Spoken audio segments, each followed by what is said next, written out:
Welcome to the Creatives with AI podcast. This is a show where we share insights about the future of artificial intelligence and how it will affect the lives of people working in the creative industries. On today's show, we chat with Calum Chace, author of the book Surviving AI and co-host of the London Futurist podcast. In this show, we touch on the exceptional growth of technology in recent years, the 4 C's of superintelligence, and the effects of AI on education today. Calum is a sought-after keynote speaker and best-selling writer on artificial intelligence. He focuses on the medium and long-term impact of AI on all of us, our societies, and our economies.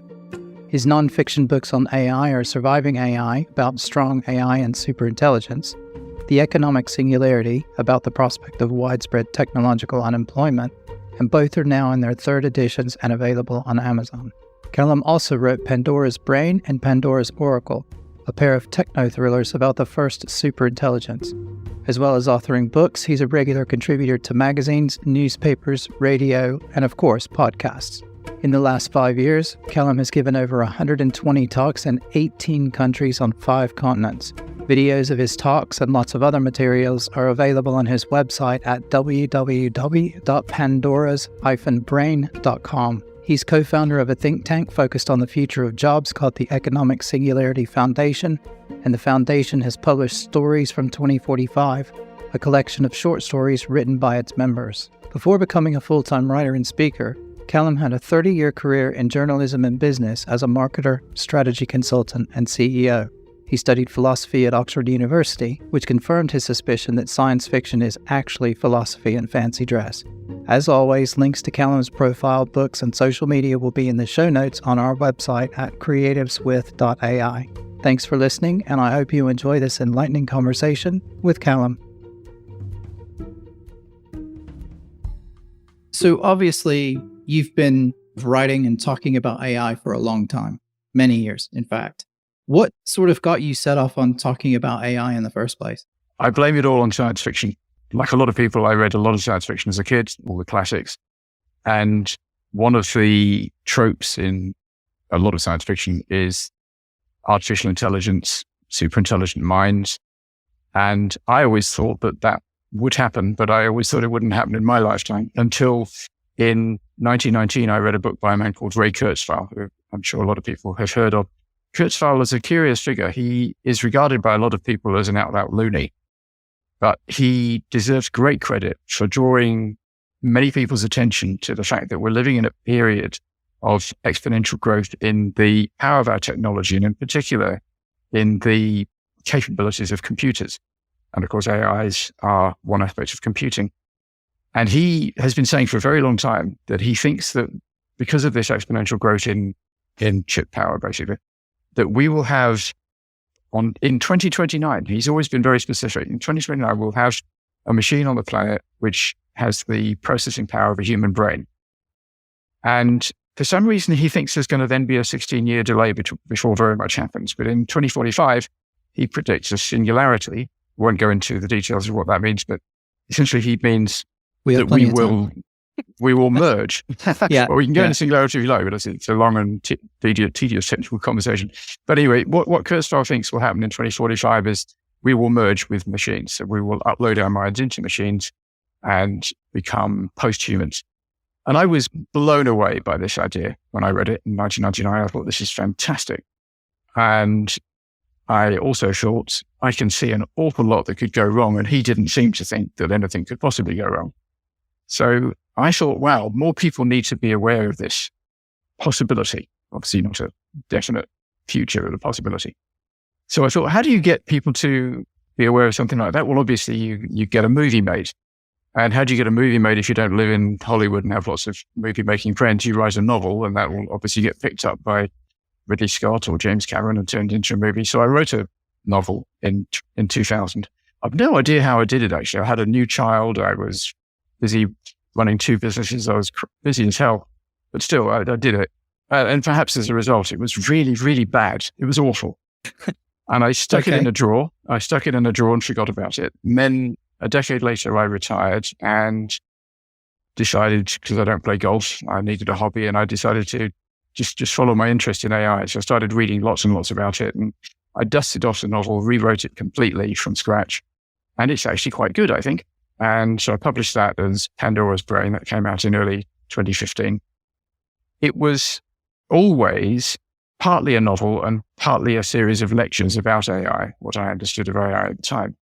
And my partner, Julia, very cleverly and diplomatically persuaded me to take out the lectures from the novel, which I was very reluctant to do because I thought they were important. Take them out and publish them separately as a non-fiction book, which I did. And that one was actually quite successful. The novel was okay, it did okay, but the non-fiction book, which is called Surviving AI, was quite successful. And people started asking me to give talks about it, which I thought, great, that would be good marketing for the book, which was exactly wrong. Yep, that's the one. It was exactly wrong. It turns out that books are good marketing for talks. Yep. So since 2015, I've been doing lots of talks, a lot of them to business audiences, but also students and just all sorts of people. And I really like doing that. It's great fun. I love the interaction with audiences. I didn't think I was a stage personality, and I'm not really, but I do love it. I do love standing up and giving a talk to people who are kind enough to pay attention. And so I did that until COVID hit.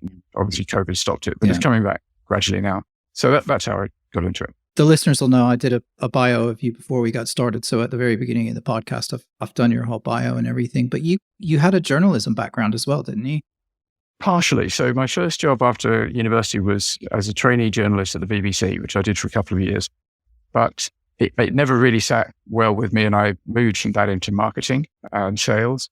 Did that for 5 years. And then that was in Dubai as well as in London. And then I did an MBA and went into consulting. So most of my career, I've been a management consultant.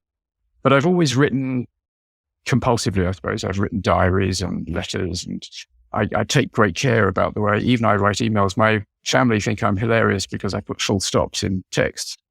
And I still do that as well. So I think that's more showing our age than anything else. Exactly. It's very old school. And I did write newspaper articles from time to time. I had a column in the FT for a while when I was a consultant. So it's been easy for me to get back into journalism because that is kind of what I do. I write a weekly article in Forbes at the moment. So writing's always been a big part of my life. The reason I ask is because I think that coming from that sort of a background where you're used to, the thought process that you have to do to write the stories and to do the journalism, I think really lends itself to being able to put together a compelling, sort of a keynote or a presentation. You kind of understand how to walk people through some sort of a story. And I think that probably really helps. It's a shame.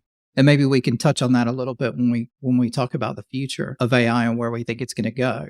Why do you think, I think I know the answer to this, but I'd like to hear your opinion on it. Why do you think AI's captured the imagination of so many people right now? GPT-4, in a word, GPT-4. ChatGPT was impressive. That was launched in November last year. But GPT-4 is quite remarkable. That was launched in March 14th this year. And it is nowhere near as good at writing essays, short stories, or anything else as a human, as an articulate human, but it's really impressive. It can give you the first draft of a short story or an essay or a chapter of a report in an astonishing way. And it's remarkable. You put a prompt in the prompt line and this text appears just like a sort of the old-fashioned teletext. It's quite magical to watch it happening. So people, for the first time ever, are able to play with a really advanced AI and see it working in real time. We've had access to advanced AI for quite a while, since the first big bang in AI, which is 2012, which is when deep learning arrived. And that gave us things like Google Maps and Translate, face recognition software, which are miracles, but you can't kind of see under the hood. You can't see them working. This second big bang in AI, which is the arrival of transformer AI technology and latterly GPT-4, means people could see it happening. They can see it in really firsthand real life. And it's woken people up. And to the extent that politicians are talking about it and having to become au fait with it. I'm sure you know of I don't know if you fancy mentioning a rival podcast on this, but of course, The Rest is Politics is a very well-known podcast. And today's episode of that has Alistair Campbell and Rory Stewart talking about AI. And they've gone up a very steep learning curve because I've been listening to them a month ago. They knew very little about it. In today's podcast, they give quite a decent description of what it is, how it's got to where it is, and what the implications are. So, yeah, the world has woken up, and it's about time too. this is an unpopular thing to say, but I think Sam Altman deserves a great deal of credit, the CEO of OpenAI, in launching a service which has finally woken people up to what's coming. I saw Sam last week when he was here at UCL, and it was very interesting to see him speaking in person about it, considering that he's been traveling around the world doing this roadshow where allegedly he's been telling all the governments that we need to have some sort of restrictions on AI and we need to put some sort of regulations in place. But then he came to the event, and that's not at all what he said. What he said at the event is he talked a lot more about the economic stimulation potential of AI and how it would be able to really drive economies, and we had to grow, and the AI could be a very supportive tool in that. He didn't mention any sort of regulations or anything once in the whole talk that he gave, which I found very, very interesting. And I agree with you. I think, this tool came out and it is magical in a lot of ways. And I use it all the time, but I use it for things like I'll write something and then I'll say, rewrite this for me. Because most of the time it can rephrase something, particularly in kind of business speak or formal language, because I think that's really what it was trained on mostly. And so it seems to do that kind of language very, very well. So I have it do that, or it's very good at analyzing and summarizing information. So if you do something like a survey and you give it all the survey results and say, summarize this for me, it's amazing at doing that sort of thing. And then it doesn't seem to make up stuff. We talk about it hallucinating, and I understand why it does that. It's not hallucinating, but it's just in the way that it chooses the words. And sometimes it'll go down a rabbit hole that just doesn't really make sense.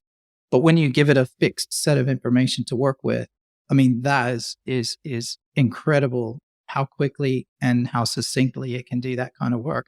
I assume you use it and play around with it quite often. What sort of things do you use it for? I've used it a lot. And the main thing I use it for now is, as well as writing about AI, I write about travel because my partner and I spend quite a lot of time traveling. I was going to ask if those were yours. That's my last question on the list is, are the travel books on Amazon also you? Well, if they're by Begbie and Chace, then yes. And we've got now, I think, 15. I just published Rome yesterday.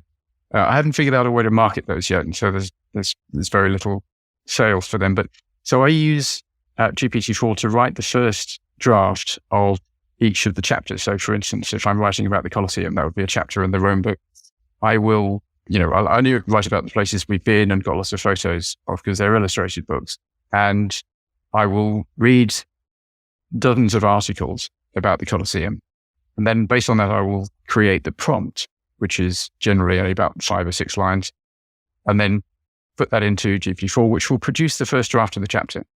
And I've pre-trained GPT-4. You make bots, and I pre-trained the bot with 6 of my previous books, so it knows the kind of writing style to aim for. And the first draft that it produces is pretty good. It's not quite in the right writing style. It's too verbose. I like to hope, I aim for a sort of levity and a bit of a sort of dry humor, and it doesn't get anywhere near that.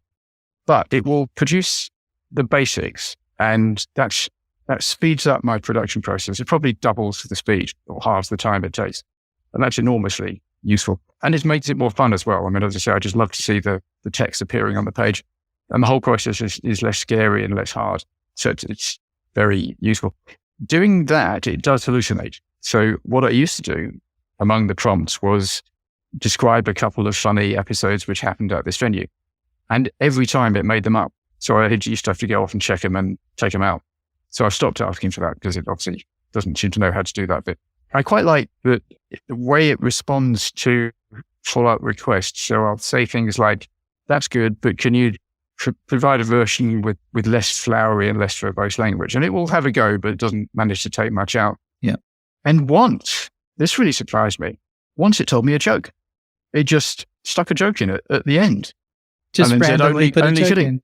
Yeah, and it wasn't a great joke, but it wasn't awful. It was probably about as good as most of my jokes. And I hadn't asked it to do that. And I was really quite surprised. I'm interested to hear you say that when you ask it to summarize things and précis things, that it doesn't hallucinate, which makes sense because it's working with a fixed set of ideas and it's not being asked to bring something new to the party. So that would make sense that it wouldn't hallucinate them.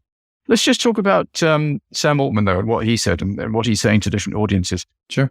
I've had the great privilege of talking to him on a phone call with a bunch of friends, and he was very much the same then as I've seen him talking to Congress and so on. He seems a pretty consistent guy, and I'm enormously impressed with Altman. He's super bright. I think his heart is very much in the right place, and I think he's doing sensible things. So I'm a bit of a fan. It makes sense to me that he would talk to governments about regulation, but talk to a lay audience about something else. I mean, nothing drives most of us to sleep as quickly as talk about regulation, but it's something that governments need to think about. It's their job. And I also agree with him that AI can and will have enormous beneficial effects. It already has, as I say, with Google Translate and Google Maps and all the rest of it. Those are miracles, which I think it's an underestimated kindness of Google that they give them to us free. I know we're giving up our data for advertising, but I yet to determine any harm caused to myself by doing that. So we've had great benefits, but the benefits to come in the future from AI are going to be staggering. You can already see shadows of it in AlphaFold, which works out how 200 million proteins fold, which is pretty much life on Earth. The way the proteins fold very much determines the way they behave. And if you understand how biology works, you can improve people's healthcare. And that's going to be a huge benefit. Education is going to be transformed. I like to think that within a generation, almost certainly, and quite possibly within 5 years, students will have their own personal tutor, an AI, which knows everything about what they already know. It knows everything about what they need to know next. And it knows how they learn best and how best to coach and encourage and cajole them. And it will be as if we're all Alexander the Great and we've got our own personal Aristotle. And when that happens, I mean, people say it's already here, but it isn't really. But when it does happen, people coming out of schools and universities will have had an education which will make ours look foolish and archaic. And that's going to be really interesting. We'll have this generation of people who are massively smarter, or at least massively better educated than the rest of us. Well, that's going to be very interesting. So I think Altman's quite right. There's going to be huge benefits, but he's not neglecting to acknowledge that there could be enormous harms, really enormous harms. Yeah, you're absolutely right about the education point. And I have a couple of professors from Cambridge University who are going to come on in a couple of weeks and actually talk about how they see how they see AI working into their workflows and how they work. And obviously, this is at university level. I think primary school and very early education will pretty much be the same as it is now. Although you're right, we could develop some sort of custom learning tools that may help them.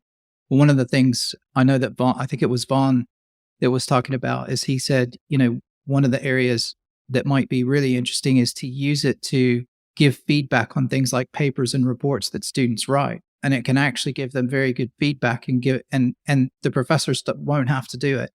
And they'll be able to just do it automatically. So somebody could write a paper, they can put it in and say, give me feedback. It'll help them with coaching and teaching them how to write better and all those sorts of things that maybe the professors don't have time to do one-on-one.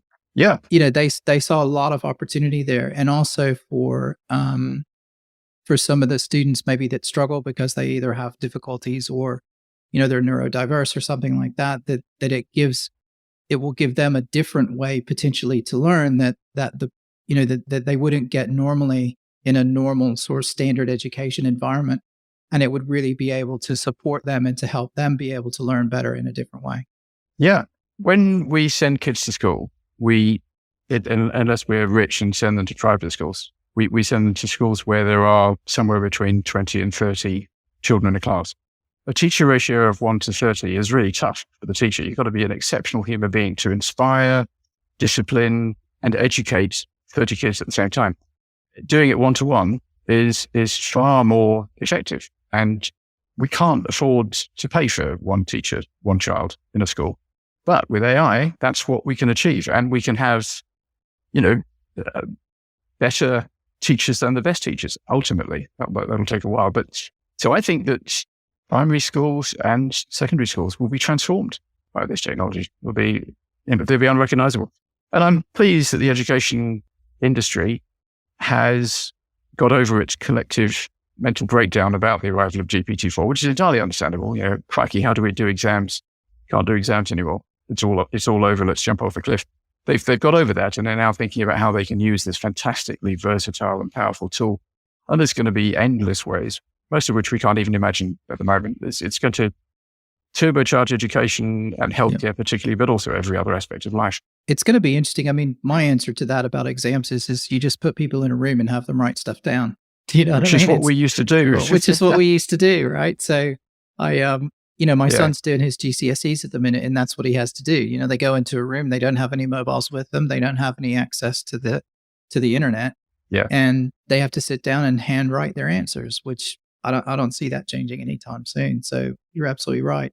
Since you've been sort of following this for so long, I'm curious to kind of, where do you think that there have been maybe surprises? Like, have you been surprised in any unexpected ways that people are using AI already that maybe you didn't think about in the beginning? I don't think so, no, because the broad sweep of it is pretty much what I and many others expected. I suppose I'm surprised about the progress comes in lurches. So there have been long periods where you thought, oh, right, we've had a lurch. Now things are going to really accelerate. And then it all goes a bit quiet again. So after the first big bang in 2012, the arrival of deep learning, I wasn't aware of that happening at the time. And it became evident a couple of years later when Google bought DeepMind and then AlphaGo beat the world's best player of Go. That was there was a huge flurry of interest. And I thought, okay, this is the time when it picks up, when everybody else around the world pays attention. And they did for a while. 2015 really was the year of the great robot freakout. And there was a picture of the Terminator in every single newspaper every day. And then it all went fairly quiet again. And now there's this big flurry. And I dare say it will go quiet again as people just sort of absorb this new capability. But I think the flurries will get quicker and faster because of the exponential rate of progress, which means, it keeps accelerating. And indeed, this time, maybe it won't. Maybe the flurry won't die down because the new advances will keep coming and coming. And next week, on Monday, Apple's launching its first major foray into mixed reality with some augmented reality glasses. They're going to cost $3,000, they are insanely high spec. And they're going to be very, very impressive. Apple doesn't do things by halves. So maybe the metaverse is coming back. There was a lot of fuss about it when Zuckerberg changed the name of his company in, when was it, 2020 or 21, I forget. And don't mention the M word. I'm less down on Meta than most people. Yeah. That's another one of my unpopular opinions. So the metaverse was a big deal. And everybody then said, oh, it's gone dead and it's all old hat. But of course, it's not dead. It was just taking a rest and it's coming back. And maybe it's going to come back on Monday. So that'll be the next big flurry, possibly. So I think I'm not surprised by any of the things that have happened, the way AI is being used. I'm always a bit surprised that things take longer than they should. And then suddenly they go in a hurry. Overall, I'm surprised that it's taken a decade for, since we all had the first round of it, that politicians have started to pay attention. But I'm just grateful that they have, because the changes that are coming are so big, it's not a good idea for us to sleepwalk into them. 100%. We're going to get to that in a minute. One of the things that surprised me is how quickly big companies have brought it on board. So you look at someone like Adobe, and you've got Adobe Photoshop and the new AI tools that they have in Photoshop that will, you've probably seen them in the last couple of days. They've got their Firefly tool, which is one thing, but this thing they've added actually already into Photoshop, where you can take an image and you can expand it and just say, I want this to look like that, and it will continue the image out. And I've been really, really shocked at how quickly companies like that have said, oh yeah, okay, we've got an AI element. I mean, it seems like every single tool that I use, whether it's Notion or it's Adobe or whatever, now has some AI. I mean, Microsoft is putting it into all its products overnight. Like in a traditional kind of software development, thing where you've got something like Microsoft Office, like getting a new feature into Microsoft Office has, in the past has taken ages, months and months, sometimes years to get it worked in. Whereas this has happened in 3 months? I don't know what you think about that, but to me, that's been really shocking how quickly it's just rolled out all over the place. And I wonder what impact that's going to have on some of those tools as well. I mean, it's like Photoshop. Most of the stuff that's done in Photoshop, people who are really good at Photoshop already could do anyway. Like Midjourney, the Pope in a puffer jacket. Like, it's a great looking image. It's amazing. It's, a lot of people liked it, but anybody who was, even halfway decent with Photoshop could have made that image anyway. But it would have taken them 10 times as long. Maybe. Yeah, it would. No, it definitely would have taken them a lot longer. And as you say, you had to be reasonably good at Photoshop to do it. I haven't yet played with Firefly on Photoshop, and I'm really looking forward to doing it. I saw the demo yesterday. It's absolutely staggering. And if it really can do that, I'm going to be using it all the time. But actually, I'm always surprised that big companies are so slow in adopting advanced AI. I mean, if you think about the size of the businesses that Meta and Google and Amazon and Apple have built using AI since the Big Bang in 2012, these are gargantuan businesses, the biggest businesses in the world. But outside the tech giants, deep learning isn't deployed all that much. And there's some good reasons for that. Essentially, if you deploy a deep learning system, it has to learn. I think the name is on that description is on the tin, which means they have to make mistakes. And if you're running, say, Coca-Cola, and you've got a bottling plant churning through vast amounts of liquid, you don't want a system which is going to make a mistake while optimizing that process, because you'll create a lake of Coca-Cola where there wasn't one. So it's understandable, but it's interesting that they've been so slow to adopt deep learning. And actually, I think the same thing's happening with generative AI. I mean, you're using it to great effect. I'm using it to great effect. I don't see a doubling in productivity across the economy.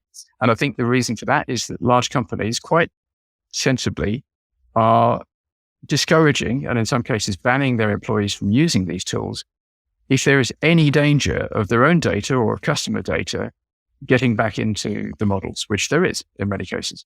So I thought by now we would see the economists all shaking their heads and wondering how there'd suddenly been this doubling of productivity across the economy. And it hasn't happened yet. It will happen, but it's just going to take longer than I thought, because it just does take us humans longer to get used to a new tool. I saw something the other day that said that although about 3/4 of Americans have heard of GPT, only like 20% of them have tried it.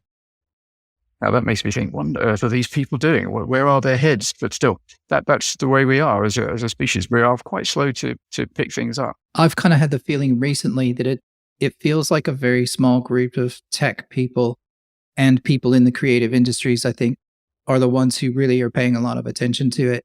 People who do service jobs and things like that. In general, this is I'm using a broad brush here, but people who don't use it or aren't directly affected by it in their day-to-day jobs don't seem to know as much about it, because it just doesn't come, it hasn't been a topic of conversation. Whereas I work in a serviced office that's all made for creatives. So we have people in all sorts. We have designers, we have copywriters, we have journalists, we have, software designers, we've got UI, UX people, we've got all sorts of people here. And every day since February, it's all we talk about in the lunchroom, and are you all more productive now, do you think? Yes. So I wonder when the economists will pick this up. I think it'll, what's it called? A lagging indicator. So I think it will take a while for it to filter through, but I know that there are, and you sort of hit on this a little bit earlier, but there are people who are losing work already, particularly copywriters and designers are losing a lot of their, let's say, their smaller customers. So, the people who maybe were small businesses or startups that needed a little bit of help writing LinkedIn content and short form content for blog posts and tweets and that sort of thing. The people who did that, they've lost all that business. It's going, there are people in my office who've lost half their revenue because, people have said, look, I don't need it anymore. I can just, ChatGPT is good enough. It's not perfect. It's probably not as good as the content that you could create, but it's good enough for me. So I suspect there's an iceberg effect here, that what will happen is that there will be an enormous amount more images made around the world. And instead of just sending emails to each other, we'll send an email with an appropriate illustration, which we'll have made for the purpose, which obviously there was never any possibility of paying another human to make, but if a machine can do it for free, then why not? And I think probably the people who are currently saying, oh, I can actually get Midjourney to do this, they're probably going to come back in the market because they're going to find that level of capability isn't quite good enough to differentiate themselves in the way that they want to. So they'll come back and use the newly hyper-skilled humans to do, again, a cheap service, because they'll be using the journey to get the first bit done. But they will want some tailoring.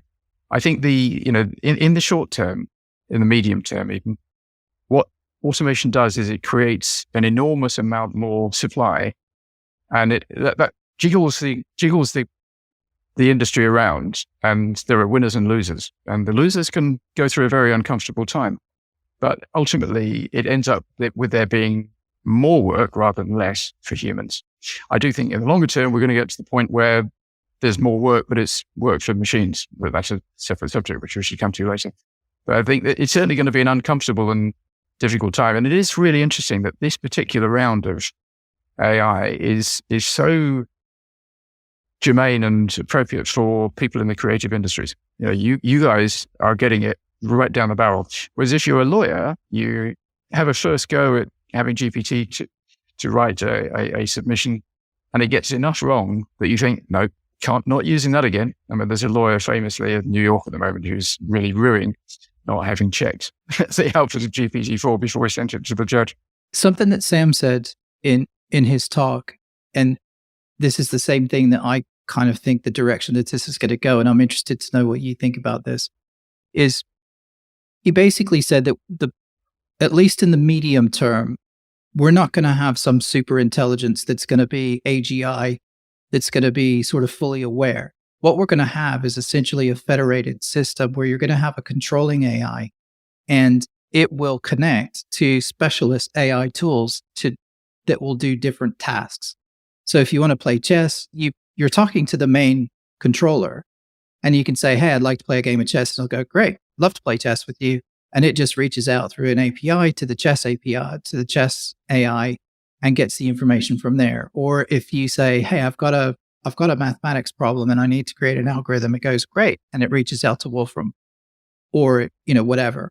And I think, at least in the short term, I agree, because I work with data. I've worked with data for a long time, about the past 20 years. So data analysis and data visualization and that kind of thing. And I do a bit of work in consulting with public sector at the minute. And I think that's what's happening in public sector as well, as you've got all these different pots of data. And there's no way to bring the data and combine it together. But what you do is you have this federated system that sits over the top. Do you agree? Do you think that's the way that it's going to go? And then eventually we'll get to some sort of AGI? Or do you think that it'll just end up staying as a federated system? Well, first of all, I wouldn't really want to disagree with Altman about the way things are going, because he's in a much better position to know, because he's making it. Go ahead. Also, he's a lot smarter than me. But so, yes, I think he is right. I see a lot of stuff on Twitter about how people are chaining together AGIs and using baby AGI not chaining together AIs, not AGIs, and using baby AGI and auto GPT and things like that. I don't see anybody actually plausibly proving that they're doing much. And I don't know of anybody else who is doing that. I think there's a lot of hype going on in that area, but it makes sense. I'm sure that will happen, and it will be the way it works for a while. But eventually, as he says, and he's very upfront about this, we'll probably get to superintelligence. The only thing we don't know is when. And when it happens, it's going to be the most important thing in all of human history ever. And we ought to be thinking a lot more about it, because the implications are massive. I used to think it would probably be 50 to 70 years. And that's, with very little confidence in that timeline, but that's a reasonable guess. Now I think it's going to be probably a lot sooner than that. No, I totally agree. I think the way I always try and explain it, at least that I have it in my mind, is that, I think AI at the minute is like dial-up used to be. And people who've listened to other episodes are probably getting tired of hearing this. But, AI is dial-up. It's clunky, doesn't always work, doesn't always do what we want it to do. It's loud. Sometimes it doesn't work at all. But, it took 20 years from dial-up to pretty regular high-speed internet.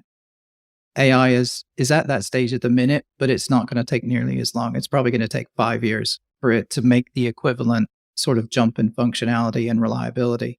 And we do need to start talking about it, which is exactly why I started this and to have these conversations. So let's get to the elephant in the room. So I've been reading Surviving AI, and in the book you talk a lot about the ethical sort of considerations that we need to build in when we're sort of developing and deploying AI. What are your current thoughts on ethics and how we need to approach that? There's two types of risk from AI. The first is what people often talk about as AI ethics, which I think is a bad word because it makes people get very self-righteous. If you think something is a matter of ethics, then not only is somebody that you disagree with wrong, they're also bad. And I think that's very unhelpful. So I prefer the term responsible AI. And that covers issues like privacy, bias, transparency, the questionable claim that AI is helping to create filter bubbles and it's helping to create political polarization. Personally, I don't think that last thing is true. I think Rupert Murdoch's got a lot more to do with polarization than social media has. But those sorts of issues are the purview of responsible AI, and they're short-term issues, and they're important, and we need to solve them. And then there's a longer-term set of issues, which is usually referred to as AI safety or AI alignment, and that's about superintelligence. That's about whether we can make an entity which is much smarter than us safe to be around, safe for us. Now, I take a pretty radical view about this. When we have a superintelligence on the planet, when we create it, and I don't think we can avoid creating it, when we create it, we will become like chimpanzees. Chimpanzees are currently the second smartest species on the planet. There's 500,000 of them, a bit less. There's 8 billion of us. The future of chimpanzees depends entirely on us, both the individual chimpanzees and as a species. They have no say in their future whatsoever. And we will, I'm afraid, be in the same boat when it comes to superintelligence. It will quite quickly become 1,000,000 times smarter than the smartest human who ever lived. We are not going to be able to control it. It's just obviously impossible.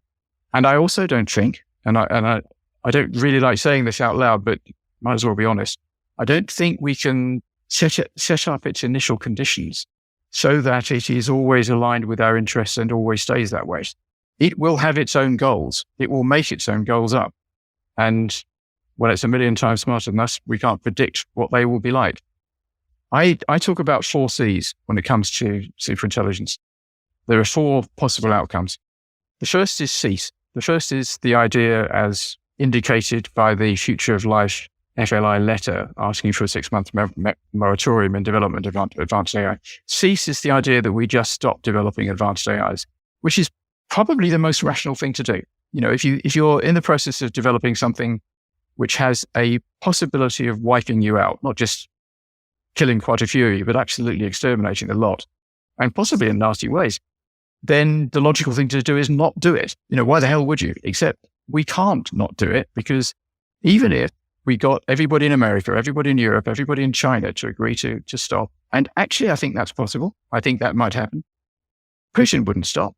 Kim Jong-un wouldn't stop. There are billionaires who wouldn't stop, and there are mafia organizations who wouldn't stop. So having a moratorium, sadly, it's a great idea, but sadly, I think the only upshot of it would be to make sure that superintelligence arrived in bad actors' hands, which is obviously not great.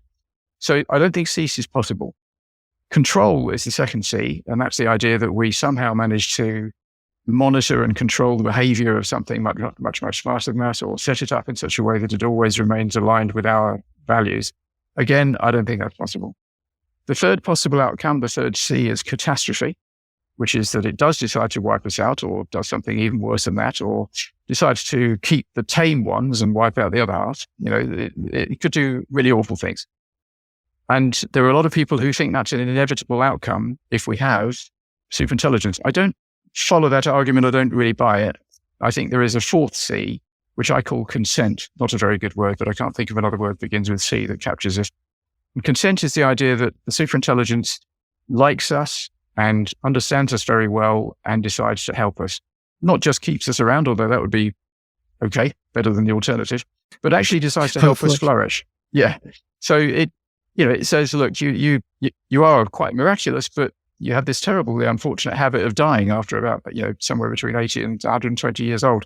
So why don't we fix that and make it so that you don't have to do that? And why don't we, make it possible for you to travel between stars and do all sorts of wonderful things? And that's the fourth C, and that's the one I fervently hope for. And I actually think there's a decent chance of it, but I can't deny the fact that it's a bit of a crapshoot, and we are not in charge, and we will not be in charge.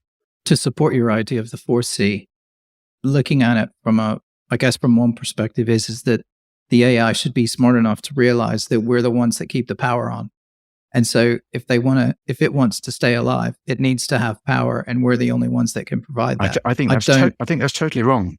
I don't think it's going to get to the point that it's going to be able to self-sustain. Why not? Nuclear power or solar power. Why not? Because once it has access to the internet, it can create an army of robots that could do whatever it needs to do physically. But the robots can't do that. I think that's the limiting factor. And robotics is a whole different thing, which I guess it goes back into something that I did want to touch on a little bit, which is, there are a lot of people that say AI is going to kill and wipe out humanity. I'm like, well, how does that actually happen? It's not hard. If you're smart, I still don't see it. If you're a million times smarter than Einstein, figuring out how to kill 8 billion humans is not. It's quite trivial.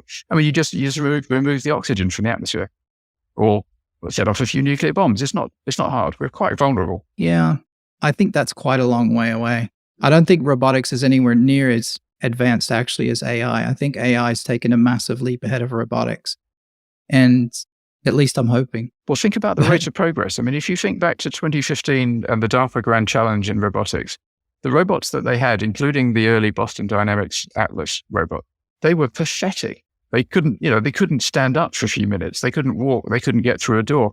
Now they're doing backflips and somersaults, and they're better dancers than I am. I'll admit that's a fairly low bar. But me too. Yeah, they've advanced at an incredible rate, and just project that out with exponential improvement. Yeah, an AI, by the time that superintelligence arrives, I dare say it would be possible to put together an army of robots to build and maintain all the nuclear power stations you'd want. They still can't fold a sheet. They still can't, what's right?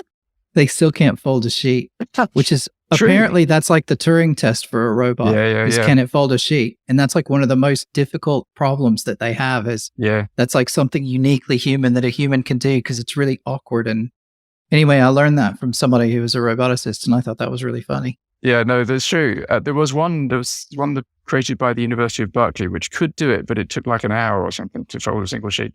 But, we have to bear in mind always the exponential rate of improvement.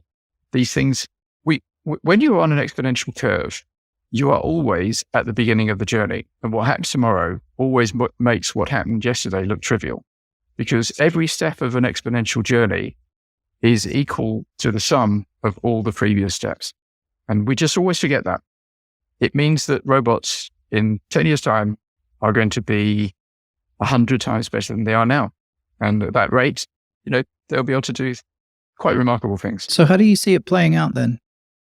Like I say, I hope we get consent, but I think catastrophe is not impossible. And I really cannot tell you what the odds are for each of those outcomes. I think cease is impossible. I think control is impossible. I think catastrophe is possible. I think consent is possible. I like to think that that consent is more likely than catastrophe, because we would not be a threat to a superintelligence. It wouldn't announce its existence to us until it had made itself utterly invulnerable. It had insinuated itself right through the internet, which is already impossible for us to turn off. And it had complete invulnerability. So if we're not a threat to it, I would hope that it might find us interesting and entertaining. And it might I don't know whether it will have emotions, but if it does, it might feel some gratitude towards us for having created it. So I personally think that consent is more likely than catastrophe, but that's just wild speculation, really. I talked a few weeks ago to a gentleman, Alex Burton, who's a retired admiral, 2-star admiral from the Royal Navy. And we talked a lot about sort of the arms race that we're in at the minute. And it sort of goes into your maybe control and catastrophe thing, and also cease. But there's no way to cease it, like you said, because anybody with a laptop can train a model locally on some data, upload it to AWS to a free account, and have essentially unlimited compute power, at least for a certain amount of time before somebody figured out what was going on. And so that's the risk there, I think. Yeah, I don't know. I'm hopeful, like you, that maybe we'll come to some balance. The other thing around the ethics question also is whose ethics. And somebody, there was a lady named Suki that I was listening to the other day. I think it was her that was talking about, we can't talk about ethics. What we should talk about is human rights, because there is an international agreement on human rights of what the basic human rights are. And maybe that's where we start with bringing in regulations about how AI behaves or something like that, because we're never going to agree on ethics, because the the liberal Western European ethics is different than the North American ethics, which are, different than the Middle Eastern ethics. And this is where doing a sort of mental exercise, I kind of thought that these controllers are going to come in. So you're going to have these controlling units that will kind of manage the ethics and the biases and all those things that are built in for whatever area they're based in. So you may be able to connect or ask questions of different ones depending on where you are and what they have access to. And they might be the things that kind of control what's going on. But then you get in a situation if they start to battle and somebody says, well, I want this to be I want us to win. I want everybody to use this one. And then who knows what will happen from there. And this is why I don't like the use of the word ethics in this context, because it does tend to make people quite self-righteous. My opinion is right, and you're not just making a pragmatic mistake. You're also a bad person if you don't agree. That's not very helpful. No, not at all. Well, that's pretty bleak. No. Well, the thing is, it is important to think about the upsides as well as the downsides. The downsides are real, but the upsides are enormous. The upsides are this awful thing that happens to all humans so far in history, that we die, could stop, and children could stop losing their parents, and people could get to meet their great-great-great-grandparents. And we could acquire, it's a silly thing or it sounds like a silly thing to say, but we could become like minor gods. We could become like minor deities. So they're Greek gods rather than Abrahamic gods. And I just think that would be wonderful. So a friend of mine says that Elon Musk said that there's a danger that we are the bootloader for machine intelligence. A bootloader is a very basic piece of software which ramps up another piece of software. It starts it up. And that's the bleak view. The optimistic view is that we are like the mitochondria in the eukaryote cell, which will arrive once machine superintelligence is here. We are the thing which started it, and we are an integral part of it as it develops. That's the positive outcome. And it's an outcome of unbridled wonderfulness. Let's hope it happens. I hope so. So I'm a little conscious of time. I did have one thing that I wanted to ask you, though, as somebody who talks about this a lot and has been looking at it for a long time. What I wonder, what's the thing that nobody talks about? Is there something that people maybe they've missed, or something that you think from, having studied it for so long? What's the one thing that we're actually missing, or what's the one thing that no one ever asks you about that you'd really like to talk about or point out? I suppose it's the economy of abundance. Let me explain what I mean by that. The big issue, the really, really big issue in AI is superintelligence. Can we survive it? And that now is on the map. And as I say, politicians are talking about it. Hooray. And people do talk about the future of jobs, which is the other singularity. So that's the one that will happen first if it happens. And that's when automation has become so pervasive and powerful that machines can do pretty much all the jobs that humans can do for money. And I say jobs rather than work, because humans will always work. We'll always have projects and things that we do for fun and for self-fulfillment, but we just won't get paid for them because there's always a machine that can do it cheaper, better, and faster. And people discuss that, and mostly people poo-poo it and say, oh no, it'll never happen. But I think as people take superintelligence more seriously, they're also going to take the idea of an economic singularity more seriously. So then they say, all right, well, if machines do take all our jobs, how will we find meaning in our lives? And I think this is precisely the wrong question. We find meaning in our lives, some of us, through our work, but most of us not. If you are working on a checkout in a supermarket, or delivering parcels in a van, which is the kind of work that most people do around the world, then your work might give you a structure to your life. It might give you a reason to get up in the morning, and it certainly puts food on the table, which is its primary function. It doesn't really give you meaning. You might get meaning from your job if what you're doing is creating really interesting images to convey a brand message, or if you're designing policy for a government. But only a minority of people do that kind of work. And even those people really get their meaning in life from their friends and from their family and from their hobbies and from their intellectual pursuits. And that's where we will get meaning in a post-jobs world. However, the right question to ask is, how do we pay for it? How do we get the resources for a really good standard of living to everybody who has no longer got a job?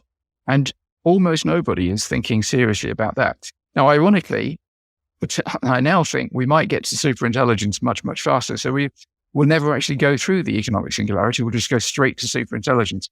But if it doesn't work out like that, if we do go through a stage where machines take all the jobs, and there's lots more jobs, we keep creating lots more jobs, but machines take all those jobs, we do have to figure out what kind of an economy will take care of all of us.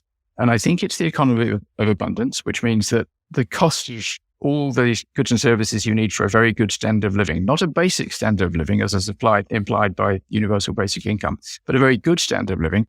The cost of all of that is really, really low. Not nothing, because you want to retain the market, but low. How you do that, how you pay for it through taxes, how you get from here to there are very big subjects, which very few people are thinking seriously about. That's our big missing. I totally agree. And it's something we've talked about on here in the past. I have a theory. I'll go one larger, that I have a theory that I think what this ultimately leads to is sort of a Star Trek type arrangement where there is no money at some point.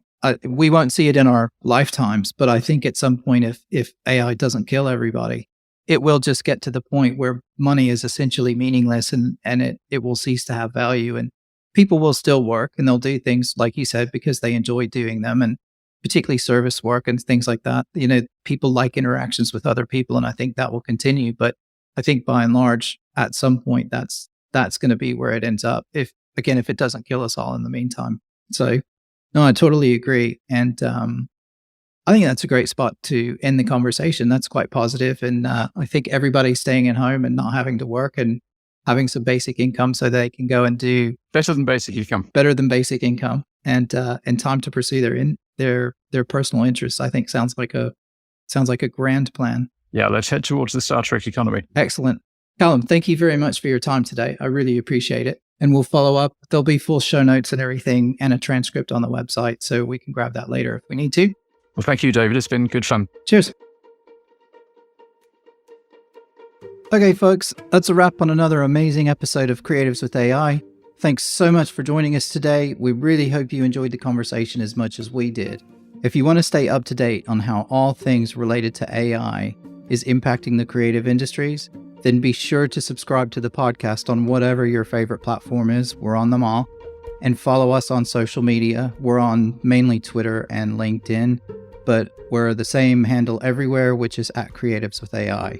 We'd also really appreciate it if you could just take a minute to leave a rating and a review on Apple Podcasts or Spotify. Those are our two main platforms, and it really helps other listeners find the show, and it also helps us get more popularity and more exposure. So it'd be amazing if you could help us with that. If you've got any questions, topic suggestions, guest recommendations, feel free to send us an email. The best email is hello@creativeswith.ai, or you can shoot us a message on social media. Either one is fine. We love hearing from all of you, and we can't wait to bring more exciting episodes in the future. And the best way we can do that is to get feedback from the audience and have the audience tell us who it is you'd like to hear from and what things you'd like us to ask and what topics you'd like us to talk about. So please use that. Let us know what you want to hear, and we'll do our best to get it for you. And last but not least, we'd like to give a shout out to our sponsor, Futurehand Limited, who make this podcast possible. Your support means the world to us, and we really appreciate it. So thanks very much. That's it for today. So until next time, take care, everybody, and stay curious.